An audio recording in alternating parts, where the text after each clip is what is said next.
Sir, सरकार की मंशा तो इसमें बड़ी संदेह के दायरे में आता है। बड़ी संपत्तियों है उसको कौड़ियों के दाम में आप पीपीपी मोड में एक प्राइवेट एजेंसी को दे देंगे। सरकार ये क्यों करना चाहती है?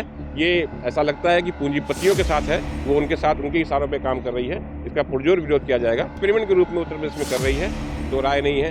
ये उत्तराखंड में भी करने के प्रयास करेंगे। उत्तराखंड अधिकारी कर्मचारी संयुक्त मोर्चा के सभी कर्मचारियों ने यह बीड़ा उठा लिया है कि यदि इस प्रकार की मंशा को यहाँ भी रोकने का कार्य किया गया तो आंदोलन के लिए अगर बाध्य होना पड़ा तो हम उससे भी पीछे नहीं हटेंगे।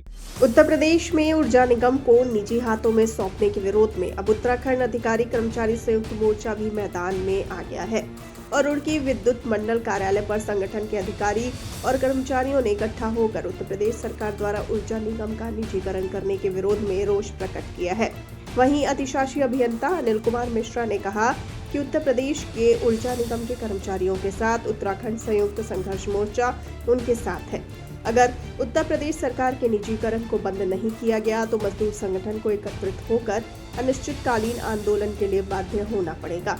वहीं बिजली कर्मचारी संघ संविदा प्रकोष्ठ के महामंत्री दीपक शांडिल्य ने उत्तराखंड सरकार को भी चेताते हुए कहा कि अगर उत्तराखंड प्रदेश में ऊर्जा निगम को निजी हाथों में सौंपा गया था उसके लिए एक बड़ा आंदोलन करने पर विवश होना पड़ेगा।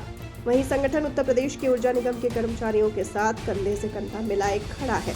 उन्होंने कहा कि आंदोलन के समय उपभोक्ता को होने वाली समस्याओं की जिम्मेदारी भी सरकार की ही होगी।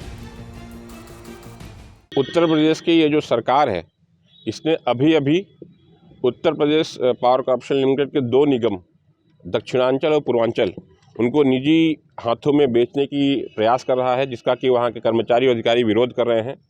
और उन सभी अधिकारियों और कर्मचारियों के साथ उत्तराखंड पावर कॉर्पोरेशन लिमिटेड के सभी अधिकारी और कर्मचारी साथ खड़े हुए हैं। हम सभी उत्तर प्रदेश सरकार के द्वारा जो ये नीति अपनाई जा रही है वितरण व्यवस्था को निजी हाथों में देने की, उसका विरोध करते हैं। उसका विरोध करने के बहुत कारण हैं, क्योंकि बिजली एक ऐसी सुविधा है जिसमें से कि सरकार जनता को सब्सिडाइज दरों में बिजली प्रोवाइड करती है। और उत्तर प्रदेश के लोग हैं वो गरीब भी हैं, दलित हैं, किसान हैं, निम्न आय वाले लोग भी हैं। अतः चूँकि सरकार द्वारा जो सुविधा मिलती है उससे उनको बिजली मिल जाती है और उसका उपयोग कर पाते हैं। ये बहुत सही एकदम क्लियर बात है कि जब भी कोई प्राइवेट पार्टी आएगी तो बिजली की दरों में अप्रत्याशित बढ़ोतरी होगी, संयोजन लेनों में दिक्कतें आएंगी। इसका नुकसान और इसकी भरपाई केवल वहाँ की स्थानीय जनता को होगा। तो वहाँ की जनता भी इसको पसंद नहीं करती और वहाँ की जितने भी बिजली विभाग के अधिकारी कर्मचारी हैं वो सभी इसको खारिज कर रहे हैं।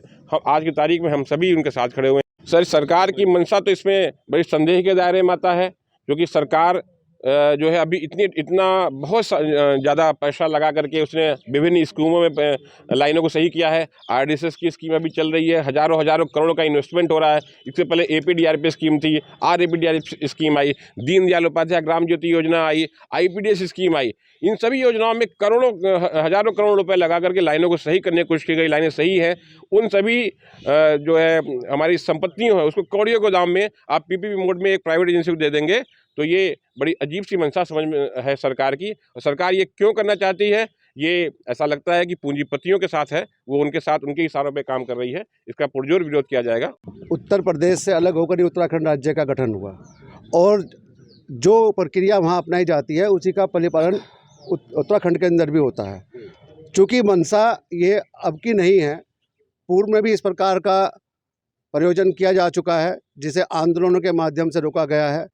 हो यही रहा है कि धीरे धीरे जो हमारे सरकारी उपक्रम हैं उन्हीं सभी को निजीकरण के हाथों में देने का प्रयास किया जा रहा है। इसमें कहीं से कहीं कोई संदेह नहीं है।